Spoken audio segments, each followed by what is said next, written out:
नमस्कार मेरे प्यारे जिज्ञासुओं। तुम्हारे पास 5 दरवाजे हैं, 5 इंद्रियां। आंखें रंग, रूप और प्रकाश को देखती हैं। कान ध्वनि, शब्द और संगीत को सुनते हैं। नाक सुगंध और गंध को पहचानती है। जीभ स्वाद और रस का अनुभव करती है। त्वचा स्पर्श, गर्मी और ठंडक को महसूस करती है। यही 5 द्वार हैं जिनके माध्यम से पूरा संसार तुम्हारे भीतर प्रवेश करता है। तुम जो भी दुनिया कहते हो वो वास्तव में इन 5 इंद्रियों द्वारा लाया गया अनुभव मात्र है। यदि आंखें बंद हो जाए तो रंगों का संसार समाप्त हो जाता है। यदि कान मौन हो जाए तो ध्वनि का ब्रह्मांड मिट जाता है। तब प्रश्न उठता है, क्या संसार वास्तव में बाहर है या वो केवल चेतना में प्रकट हो रही अनुभूति है? शंकराचार्य कहते हैं, इंद्रियां केवल उपकरण हैं, वे स्वयं कुछ नहीं जानती। आंख स्वयं को नहीं देख सकती, कान स्वयं को नहीं सुन सकता। जैसे दीपक कमरे को प्रकाशित करता है, पर उस दीपक को देखने के लिए भी किसी और की आवश्यकता होती है, वैसे ही इंद्रियां संसार को दिखाती हैं, पर इंद्रियों को प्रकाशित कौन कर रहा है? थोड़ा ठहर कर अपने भीतर देखिए। जब आप कहते हैं मैं देख रहा हूं, तो ये मैं कौन है? आंख तो केवल एक जैविक यंत्र है। मृत्यु के बाद वही आंखें रहती हैं, पर देखने वाला चला जाता है। वही कान रहते हैं, पर सुनने वाला अनुपस्थित हो जाता है। इसका अर्थ है, देखने की शक्ति आंख में नहीं, सुनने की शक्ति कान में नहीं, बल्कि उस चेतना में है जो इन सब के पीछे बैठी है। उपनिषद इसी रहस्य को कहते हैं, श्रवणस्य श्रवणम मनसो मनः, अर्थात जो कानों के पीछे सुन रहा है, जो मन के पीछे जान रहा है, वही आत्मा है। मनुष्य का सबसे बड़ा भ्रम यही है कि वो स्वयं को शरीर और इंद्रियों तक सीमित मान लेता है। हम सोचते हैं, मैं आंख हूं, मैं शरीर हूं, मैं मन हूं। लेकिन ध्यान से देखो, शरीर बदलता रहता है, विचार बदलते रहते हैं, भावनाएं बदलती रहती हैं, पर एक चीज कभी नहीं बदलती, वो है तुम्हारा जानना। बचपन में भी तुम जानते थे कि मैं हूं, आज भी जानते हो कि मैं हूं, और वृद्धावस्था में भी वही अनुभव रहेगा। शरीर बदल गया, व्यक्तित्व बदल गया, इच्छाएं बदल गईं, पर वो साक्षी नहीं बदला। वही साक्षी आत्मा है। अद्वैत कहता है, आत्मा कोई वस्तु नहीं जिसे देखा जा सके, वो देखने वाला स्वयं है। जैसे आंख पूरी दुनिया को देख सकती है पर स्वयं को सीधे नहीं देख सकती, वैसे ही आत्मा सब अनुभवों को जानती है, पर स्वयं किसी अनुभव की वस्तु नहीं बनती।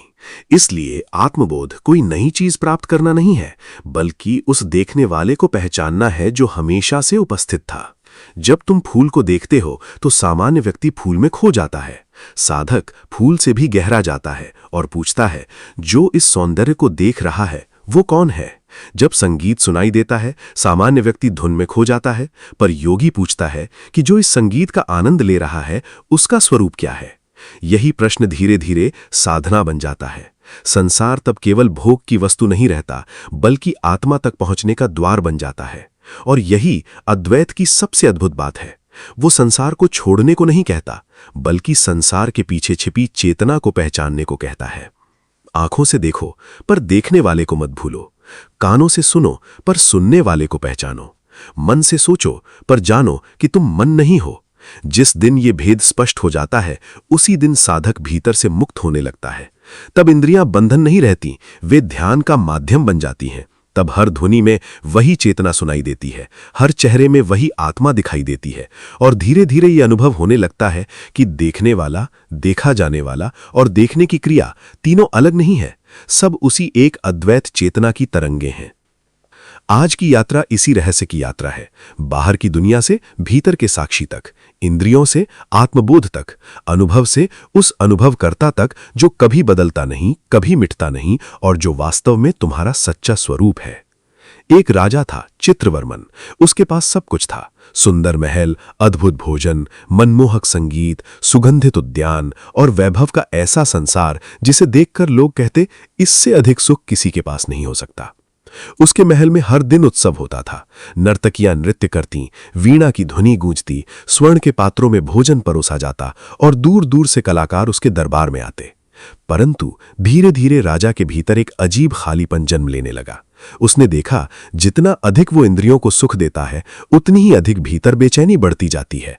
स्वाद कुछ क्षण सुख देता, फिर वही स्वाद फीका पड़ जाता। संगीत कुछ देर मन को बहलाता, फिर मौन और भारी लगने लगता। सुंदर दृश्य भी कुछ समय बाद साधारण हो जाते। तब पहली बार राजा के भीतर ये प्रश्न उठा, यदि सुख वस्तुओं में होता तो वो स्थायी क्यों नहीं रहता? यदि आनंद वास्तव में बाहर होता तो हर प्राप्ति के बाद भीतर ये अधूरापन क्यों बच जाता है? यही प्रश्न धीरे धीरे उसके भीतर तपस्या बन गया। एक दिन उसने अपने राजमहल के सबसे शांत कक्ष में जाकर अपनी आंखें बंद कर लीं और 3 दिन तक नहीं खोलीं। मंत्रियों ने सोचा राजा पागल हो गया।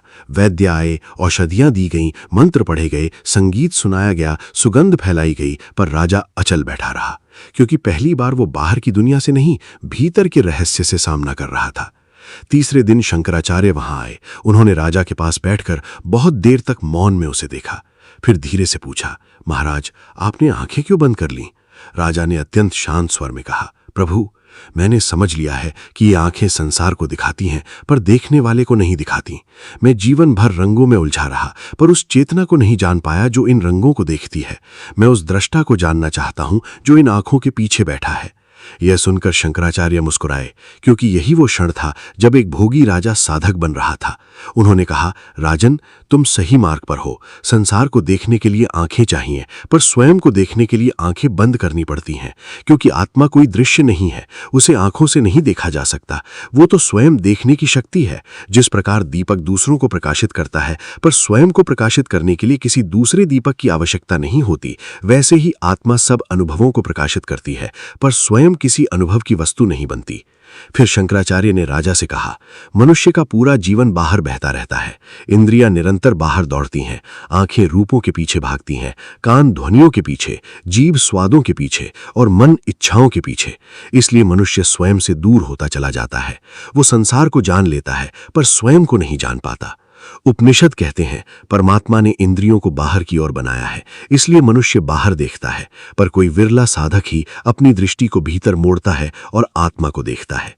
यही शंकराचार्य का पहला सूत्र है। इंद्रियां बाहर की ओर जाती हैं, आत्मा भीतर की ओर। जब तक तुम केवल इंद्रियों में उलझे रहोगे, आत्मा छिपी रहेगी। लेकिन इसका अर्थ ये नहीं कि इंद्रियां शत्रु हैं।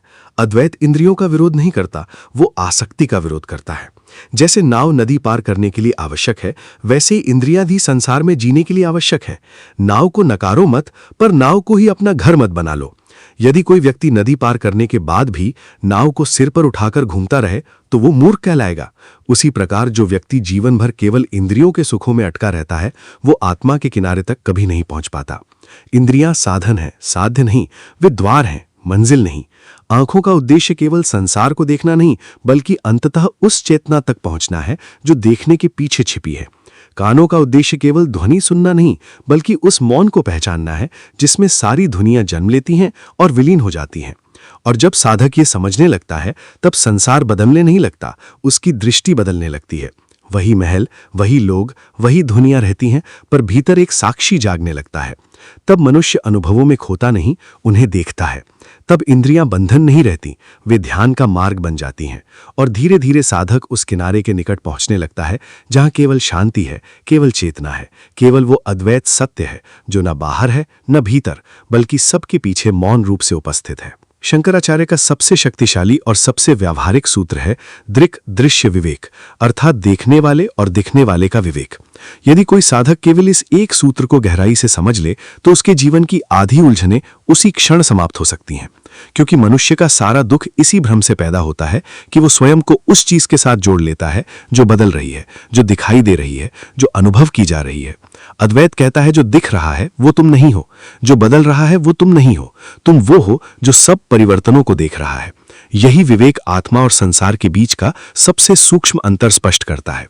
पहले स्तर को देखिए, बाहरी पदार्थ, ये कुर्सी, ये दीवार, ये आकाश, ये शरीर, ये ध्वनि, ये संसार, ये सब तुम्हारे सामने प्रकट हो रहा है। तुम इन्हें देख सकते हो, छू सकते हो, सुन सकते हो। इसलिए ये सब दृश्य है, अर्थात जो देखा जा रहा है। और जो देखा जा रहा है वो देखने वाले से अलग है। यदि तुम किसी वस्तु को देख सकते हो, तो स्पष्ट है कि तुम वो वस्तु नहीं हो, क्योंकि देखने वाला हमेशा देखी जाने वाली चीज से अलग होता है। फिर शंकराचार्य हमें और भीतर ले जाते हैं।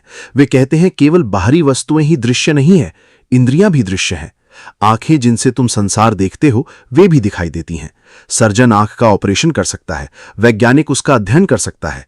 कान, त्वचा, मस्तिष्क ये सब भी देखे जा सकते हैं। इसका अर्थ है इंद्रियां भी दृश्य हैं, और जो दृश्य है वो तुम नहीं हो सकते। साधारण मनुष्य यहीं रुक जाता है। वो सोचता है मैं शरीर हूं, मैं आंख हूं, मैं मन हूं। पर शंकराचार्य कहते हैं नहीं, यात्रा अभी और भीतर जाती है। तीसरा स्तर है मन, बुद्धि और अहंकार। अब ध्यान से देखो, क्या तुम अपने विचारों को नहीं देख सकते? जब गुस्सा आता है तुम जानते हो कि मुझे गुस्सा आ रहा है। जब दुख आता है तुम कहते हो मैं दुखी हूं। जब मन उलझता है तुम अनुभव करते हो कि मेरा मन अशांत है। इसका अर्थ क्या हुआ? इसका अर्थ यह हुआ कि विचार भी देखे जा रहे हैं, भावनाएं भी देखी जा रही हैं, मन भी एक वस्तु की तरह अनुभव किया जा रहा है। इसलिए मन भी दृश्य है, बुद्धि भी दृश्य है, अहंकार भी दृश्य है, और जो दृश्य है वो तुम नहीं हो सकते। अब यहां पहुंचकर साधक के भीतर पहली बार गहरी शांति उतरती है, क्योंकि जीवन भर वो मन को ही स्वयं समझता रहा। मन दुखी हुआ तो उसने कहा मैं दुखी हूं, मन डरा तो उसने कहा मैं डर गया, मन असफल हुआ तो उसने कहा मैं असफल हूं। लेकिन अब पहली बार उसे समझ आता है कि मन केवल एक बादल है और वो स्वयं आकाश है। विचार आते हैं और चले जाते हैं, पर देखने वाला बना रहता है। भावनाएं उठती हैं और गिर जाती हैं, पर साक्षी स्थिर रहता है। फिर शंकराचार्य चौथे स्तर पर ले जाते हैं, दृष्टा, देखने वाला। अब प्रश्न उठता है, ये सब कौन देख रहा है? आंख को कौन जानता है? मन को कौन देखता है? विचारों के आने जाने का साक्षी कौन है? यहां पहुंचकर बुद्धि रुक जाती है, क्योंकि दृष्टा को वस्तु की तरह नहीं देखा जा सकता। जो सबको देखता है उसे कोई दूसरा नहीं देख सकता।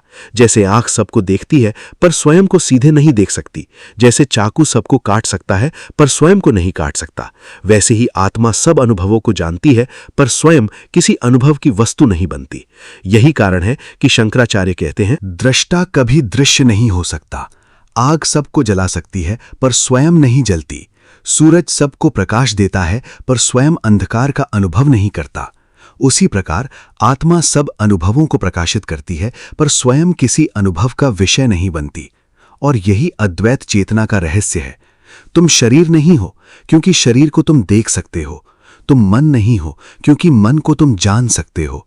तुम विचार नहीं हो क्योंकि विचारों के आने जाने के साक्षी तुम हो। तुम वो शुद्ध चैतन्य हो जो हर अवस्था में उपस्थित रहता है। जागृत अवस्था बदलती है, स्वप्न बदलता है, गहरी नींद बदलती है, पर जो इन तीनों को जानता है वो नहीं बदलता। वही आत्मा है, वही तुम्हारा वास्तविक स्वरूप है।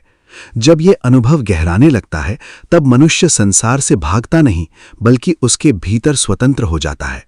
तब सुख आए वो उसे देखता है, दुख आए वो उसे भी देखता है, प्रशंसा आए या अपमान, भीतर का साक्षी अचल रहता है। यही मुक्ति है, यही आत्मबोध है, और यही शंकराचार्य का सबसे गहरा संदेश है।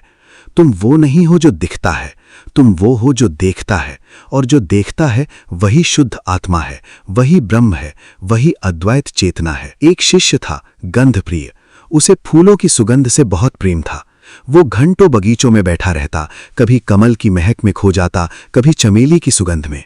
उसके लिए संसार की सबसे सुंदर अनुभूति सुगंध थी। जब भी वो किसी फूल को सूंघता उसका मन कुछ क्षणों के लिए शांत हो जाता। उसे लगता यही आनंद है, यही परम सुख है। धीरे धीरे वो सुगंधों का ज्ञाता बन गया। कौन सा फूल किस ऋतु में अधिक महकता है, किस सुगंध में कोमलता है, किस में तीव्रता, वो सब पहचानने लगा। परंतु शंकराचार्य दूर से उसे देखते थे। उन्हें ज्ञात था कि ये शिष्य अभी भी बाहर के अनुभवों में उलझा हुआ है। एक दिन उन्होंने उसे अपने पास बुलाया और शांत स्वर में पूछा, तुम फूल सूंघते हो, पर क्या तुमने कभी उसको सूंघा है जो सूंघ रहा है? ये प्रश्न सुनते ही शिष्य मौन हो गया, क्योंकि पहली बार उसका ध्यान फूल से हटकर स्वयं पर गया। जीवन भर वो सुगंध को पकड़ने में लगा रहा, पर जिसने उस सुगंध को अनुभव किया उसकी ओर उसने कभी देखा ही नहीं। यही मनुष्य की सबसे बड़ी भूल है। हम अनुभवों में इतने खो जाते हैं कि अनुभवकर्ता को भूल जाते हैं। हम स्वाद में खो जाते हैं पर स्वाद लेने वाले को नहीं जानते। हम संगीत में डूब जाते हैं पर सुनने वाले को नहीं पहचानते। हम प्रेम, दुख, क्रोध, सुख हर भावना में बह जाते हैं पर उस साक्षी को नहीं जानते जो इन सब का अनुभव कर रहा है। शंकराचार्य ने कहा, सुगंध इंद्रिय का विषय है, नाक उसे ग्रहण करती है, पर जो उस सुगंध का अनुभव कर रहा है वह ना नाक है न सुगंध, वो तो शुद्ध चैतन्य है। ये बहुत गहरी बात है, क्योंकि मनुष्य सामान्यतः सोचता है कि अनुभव इंद्रियों में होता है, पर इंद्रियां केवल माध्यम है। यदि चेतना न हो तो नाक सुगंध को नहीं जान सकती। मृत्यु के बाद वही नाक हेती है पर अनुभव समाप्त हो जाता है। इसका अर्थ है अनुभव का स्रोत इंद्रियां नहीं बल्कि चेतना है। इंद्रियां केवल खिड़कियां हैं जिनसे संसार भीतर प्रवेश करता है, पर घर के भीतर जो बैठा है वही वास्तविक अनुभव करता है। शंकराचार्य ने आगे कहा, उसे सूंघने के लिए नाक नहीं, ध्यान चाहिए। अर्थात आत्मा को इंद्रियों से नहीं जाना जा सकता, उसे केवल शांत साक्षी भाव में अनुभव किया जा सकता है। जब तक मन बाहर भागता रहेगा तब तक चेतना छिपी रहेगी, क्योंकि आत्मा कोई वस्तु नहीं है जिसे आंख देख सके या नाक सूंघ सके। वो तो स्वयं देखने और सूंघने की शक्ति है। यही शंकराचार्य का दूसरा सूत्र है। हर इंद्रिय अपने विषय में ले जाती है, पर जो सभी इंद्रियों का अनुभव करता है वह इंद्रियों से परे है। आंख केवल रूप तक जा सकती है, कान केवल ध्वनि तक, नाक केवल गंध तक, पर आत्मा इन सब सीमाओं से परे है। वह हर अनुभव में उपस्थित है, फिर भी किसी एक अनुभव तक सीमित नहीं है। इसलिए उसे पाने के लिए इंद्रियों को नष्ट नहीं करना बल्कि शांत करना पड़ता है। अद्वैत कभी दमन नहीं सिखाता, वह संतुलन सिखाता है। यदि कोई व्यक्ति इंद्रियों से युद्ध करेगा तो मन और अधिक अशांत हो जाएगा, क्योंकि जिस चीज को दबाया जाता है वो भीतर और प्रबल हो जाती है। इसलिए शंकराचार्य कहते हैं, इंद्रियों को समझो, उन्हें साक्षी भाव से देखो और धीरे धीरे उनकी चंचलता शांत होने लगेगी। जैसे तालाब का पानी गंदा हो जाए तो उसे बार बार मथने से वह और गंदा होगा। यदि उसे कुछ समय के लिए शांत छोड़ दिया जाए तो मिट्टी नीचे बैठ जाती है और जल अपने आप निर्मल हो जाता है। उसी प्रकार मन भी निरंतर इच्छाओं, स्मृतियों और विषयों के पीछे भागते भागते गंदला हो गया है। जितना अधिक तुम विषयों का पीछा करते हो उतनी ही अधिक अशांति बढ़ती है। एक इच्छा पूरी होती है, दूसरी जन्म लेती है, एक सुख मिलता है, मन तुरंत दूसरे सुख की तलाश में दौड़ पड़ता है। यही अंतहीन भटकाव संसार है। पर जब साधक थोड़ी देर रुकना सीखता है, मौन में बैठना सीखता है, इंद्रियों को हर क्षण विषयों की ओर दौड़ाने के बजाय उन्हें विश्राम देना सीखता है, तब भीतर का जल साफ होने लगता है। और जब मन का जल निर्मल हो जाता है तब पहली बार आत्मा का प्रतिबिंब दिखाई देता है। तब साधक समझता है कि आनंद किसी फूल की सुगंध में नहीं था, वो तो उसकी अपनी चेतना से आ रहा था। फूल तो केवल एक बहाना था जिसने कुछ क्षणों के लिए मन को शांत कर दिया। वास्तविक आनंद हमेशा भीतर था। यही कारण है कि ऋषि कहते हैं, आत्मा आनंद स्वरूप है। बाहर की वस्तुएं केवल उस भीतर छिपे आनंद को थोड़ी देर के लिए प्रकट करती हैं। और जिस दिन ये अनुभव स्थायी हो जाता है, उस दिन साधक विषयों का दास नहीं रहता। वो संसार का आनंद लेता है पर उसमें खोता नहीं। वो सुगंध को सूंघता है पर जानता है कि सुगंध से भी अधिक सुंदर वो चेतना है जो उसे अनुभव कर रही है। वही चैतन्य आत्मा है, वही ब्रह्म है, वही अद्वैत का अंतिम सत्य है। अब सबसे बड़ा रहस्य आता है, वो रहस्य जो शंकराचार्य को केवल एक दार्शनिक नहीं बल्कि चेतना का महान वैज्ञानिक बना देता है। मनुष्य का पूरा जीवन एक ही मूल भ्रम पर टिका है, मैं कौन हूं। और लगभग हर व्यक्ति बिना जांचे परखे यही मान लेता है कि मैं ये शरीर हूं। बचपन से हमें यही सिखाया जाता है। कोई कहता है तुम सुंदर हो, तुम कमजोर हो, तुम बूढ़े हो रहे हो, और धीरे धीरे हम शरीर को ही अपना स्वरूप मान लेते हैं। पर शंकराचार्य कहते हैं, ठहरो, ध्यान से देखो, ये शरीर तुम्हें दिखाई देता है। तुम हाथ को देख सकते हो, चेहरे को देख सकते हो, शरीर की अवस्था को जान सकते हो। जो दिखाई दे रहा है वो दृश्य है, और जो दृश्य है वो दृष्टा नहीं हो सकता। यदि तुम शरीर को देख सकते हो तो स्पष्ट है कि तुम शरीर से अलग हो। शरीर बदलता रहता है। बचपन का शरीर गया, युवावस्था का शरीर आया, फिर वृद्धावस्था आती है। कोशिकाएं बदलती रहती हैं, रूप बदलता रहता है, पर भीतर एक अनुभव कभी नहीं बदलता, मैं हूं। यही प्रमाण है कि तुम शरीर नहीं हो। फिर मनुष्य सोचता है कि ठीक है, मैं शरीर नहीं तो मन ही हूं। पर शंकराचार्य वहां भी प्रश्न करते हैं, क्या तुम अपने विचारों को नहीं देखते? जब गुस्सा आता है तुम जानते हो मुझे गुस्सा आ रहा है। जब भय उठता है तुम अनुभव करते हो मैं डर रहा हूं। जब प्रेम आता है तुम कहते हो मेरे भीतर प्रेम है। इसका अर्थ क्या हुआ? इसका अर्थ यह हुआ कि विचार, भावनाएं, इच्छाएं, ये सब भी तुम्हारे सामने प्रकट हो रहे हैं, और जो प्रकट हो रहा है वो दृश्य है। इसलिए मन भी तुम नहीं हो। मन एक निरंतर बदलती हुई धारा है। सुबह कुछ सोचता है, शाम को कुछ और, कभी प्रसन्न होता है, कभी दुखी, कभी शांत, कभी अशांत। जो हर क्षण बदल रहा है वो तुम्हारा शाश्वत स्वरूप कैसे हो सकता है? फिर मनुष्य और भीतर जाता है और कहता है, मैं मेरा अहंकार हूं, मेरी पहचान हूं, ये मैं की भावना ही मैं हूं। लेकिन शंकराचार्य वहां भी प्रकाश डालते हैं। वे कहते हैं, क्या तुम ये नहीं कह सकते कि आज मेरे भीतर अहंकार बढ़ गया? यदि तुम अहंकार को भी देख सकते हो तो तुम अहंकार भी नहीं हो, क्योंकि देखने वाला हमेशा देखी जाने वाली वस्तु से अलग होता है। यही सबसे सूक्ष्म बिंदु है। शरीर देखा जा रहा है, मन देखा जा रहा है, अहंकार भी देखा जा रहा है। तब प्रश्न उठता है, ये सब कौन देख रहा है? कौन है जो शरीर के परिवर्तन को जानता है? कौन है जो विचारों के उठने और मिटने का साक्षी है? कौन है जो अहंकार के आने जाने को भी देखता है? यहां पहुंचकर बुद्धि मौन होने लगती है, क्योंकि दृष्टा को किसी वस्तु की तरह नहीं पकड़ा जा सकता, उसे देखा नहीं जा सकता, क्योंकि वही देखने की शक्ति है। जैसे आंख सबको देखती है पर स्वयं को सीधे नहीं देख सकती, वैसे ही आत्मा सब अनुभवों को प्रकाशित करती है पर स्वयं किसी अनुभव का विषय नहीं बनती। शंकराचार्य कहते हैं, वो दृष्टा कभी दृश्य नहीं हो सकता। वही शुद्ध चैतन्य है, वही आत्मा है, वही ब्रह्म है, वही तुम्हारा वास्तविक स्वरूप है, और यही अद्वैत का अंतिम निष्कर्ष है। तत्वमसि, तू वही है। तुम कोई सीमित जीव नहीं हो जो केवल शरीर और मन में बंधा है। तुम वो चेतना हो जिसमें पूरा शरीर, पूरा मन, पूरा संसार प्रकट हो रहा है। जब ये समझ केवल बौद्धिक नहीं रहती बल्कि अनुभव बन जाती है, तब साधक के भीतर क्रांति घटती है। तब संसार वैसा ही रहता है पर देखने का ढंग बदल जाता है। तब आंखें देखती हैं पर तुम दृश्य में खोते नहीं, कान सुनते हैं पर ध्वनियां तुम्हें बहा नहीं ले जाती।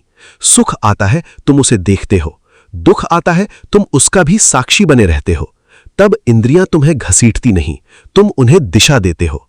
यही वास्तविक स्वतंत्रता है। अधिकांश लोग इंद्रियों के गुलाम हैं। एक शब्द उन्हें क्रोधित कर देता है, एक दृश्य उन्हें विचलित कर देता है, एक इच्छा उन्हें बेचैन कर देती है। पर जिसने अपने भीतर के दृष्टा को पहचान लिया, वो भीतर से अडिग हो जाता है। वो संसार में रहता है पर संसार उसके भीतर तूफान नहीं पैदा कर पाता, और धीरे धीरे एक और गहरा रहस्य प्रकट होता है। दृष्टा और दृश्य का भेद भी मिटने लगता है। पहले साधक कहता है, मैं देखने वाला हूं और संसार दृश्य है, पर अंतिम अवस्था में वो देखता है कि सब उसी एक चेतना की तरंगे हैं। देखने वाला भी वही, देखा जाने वाला भी वही, और देखने की प्रक्रिया भी वही। तब द्वैत समाप्त हो जाता है। तब केवल एक अद्वैत सत्य बचता है, शांत, असीम, अखंड चेतना। वही ब्रह्म है, वही आत्मा है, वही तुम्हारा वास्तविक घर है। अब एक अभ्यास करते हैं, ऐसा अभ्यास जो केवल ध्यान नहीं बल्कि स्वयं को स्वयं से मिलाने की प्रक्रिया है। यह शंकराचार्य के दृक् दृश्य विवेक पर आधारित एक अत्यंत गहरा ध्यान है।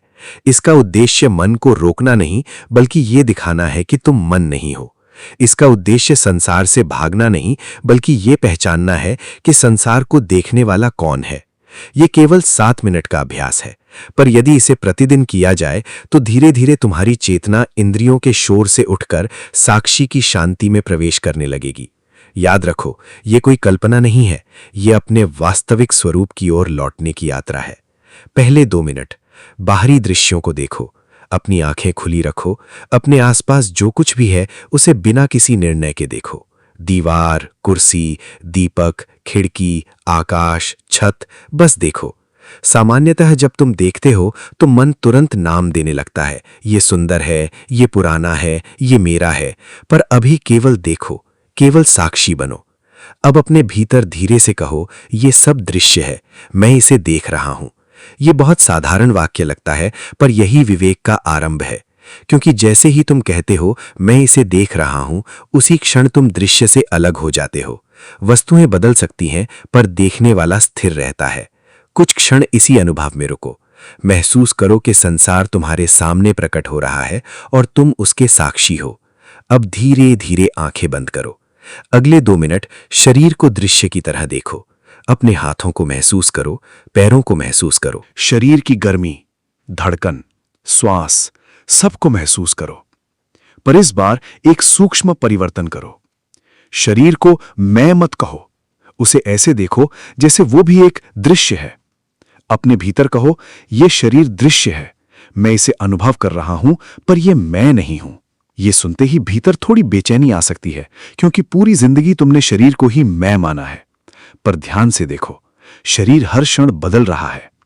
बचपन का शरीर नहीं रहा, युवावस्था भी नहीं टिकेगी। फिर भी भीतर एक अनुभव हमेशा समान रहा है, मैं हूं। वही साक्षी है। शरीर को अनुभव करो पर उससे चिपको मत। जैसे तुम किसी वृक्ष को देखते हो वैसे ही शरीर को देखो। वो तुम्हारा साधन है, तुम्हारा स्वरूप नहीं। अब अगले 2 मिनट विचारों को दृश्य की तरह देखो। यही सबसे महत्वपूर्ण चरण है, क्योंकि मनुष्य शरीर से अधिक मन से बंधा हुआ है। आंखें बंद रखो और मन में उठते विचारों को देखो। कोई स्मृति आए, उसे देखो। कोई चिंता आए, उसे देखो। गुस्सा आए, प्रेम आए, भय आए, कोई पुराना चेहरा उभरे, बस देखो। उनके पीछे मत भागो, उनसे लड़ो भी मत, केवल साक्षी बनो। जैसे आकाश बादलों को गुजरते हुए देखता है, वैसे ही तुम विचारों को गुजरते हुए देखो। अब अंदर धीरे से कहो, ये विचार दृश्य है, मैं इसे देख रहा हूं, पर ये मैं नहीं हूं। ये वाक्य भीतर बहुत गहरा परिवर्तन लाता है, क्योंकि सामान्यतः मनुष्य हर विचार के साथ अपनी पहचान जोड़ लेता है। गुस्सा आया तो मैं गुस्से में हूं, दुख आया तो मैं दुखी हूं। पर अब पहली बार तुम देख रहे हो कि विचार आते हैं और चले जाते हैं, जबकि देखने वाला बना रहता है। बादल बदलते रहते हैं पर आकाश नहीं बदलता। तुम वही आकाश हो। अब अंतिम 1 मिनट दृष्टा को देखो। यही इस ध्यान का हृदय है। अब कोई प्रयास मत करो, बस भीतर पूछो, ये सब कौन देख रहा है? शरीर को कौन जान रहा है? विचारों को कौन देख रहा है? इस प्रश्न का उत्तर शब्दों में मत ढूंढो, क्योंकि बुद्धि जो भी उत्तर देगी वो भी एक विचार होगा, और विचार भी दृश्य है। इसलिए केवल रुको, मौन में ठहरो, उस अनुभव को महसूस करो जो हमेशा से उपस्थित है। वो कोई रूप नहीं है, कोई आकार नहीं है, उसे आंख नहीं देख सकती, मन पकड़ नहीं सकता, फिर भी वही सबसे अधिक वास्तविक है। वही देखने की शक्ति है, वही चेतना है, वही तुम्हारा वास्तविक स्वरूप है। अब भीतर धीरे से कहो, मैं वो दृष्टा हूं जो कभी दृश्य नहीं होता। मैं वो चैतन्य हूं जो सब अनुभवों को प्रकाशित कर रहा है। शरीर बदलता है, विचार बदलते हैं, संसार बदलता है, पर मैं साक्षी बना रहता हूं। मैं वही शुद्ध चेतना हूं, सोहम, मैं वही हूं। कुछ क्षण इस मौन में रहो। महसूस करो कि तुम्हारे भीतर एक ऐसी शांति है जो किसी परिस्थिति पर निर्भर नहीं। धीरे धीरे आंखें खोलो। अब संसार को फिर से देखो, पर इस बार थोड़ा अलग ढंग से। अब तुम केवल वस्तुओं को नहीं देख रहे, बल्कि ये भी जान रहे हो कि देखने वाला कौन है। यही ध्यान का आरंभ है, यही आत्मबोध की पहली सीढ़ी है। यदि तुम ये अभ्यास प्रतिदिन करोगे तो धीरे धीरे तुम्हारी पहचान शरीर और मन से हटकर साक्षी में स्थिर होने लगेगी। तब इंद्रियां तुम्हें खींचेंगी नहीं, तुम उन्हें दिशा दोगे। तब संसार रहेगा, पर भीतर स्वतंत्रता जन्म लेगी। और एक दिन वही साक्षी भाव तुम्हें उस अद्वैत सत्य तक ले जाएगा जहां देखने वाला और देखा जाने वाला दोनों एक ही चेतना में विलीन हो जाते हैं। आज जब रात को सोएं तो कुछ क्षणों के लिए अपने जीवन की सारी भागदौड़ से हट जाइए। दुनिया पूरे दिन तुम्हें बाहर खींचती रही है। दृश्य, ध्वनियां, इच्छाएं, चिंताएं, स्मृतियां, योजनाएं। सुबह से शाम तक इंद्रियां तुम्हें संसार की ओर ले जाती रहती हैं।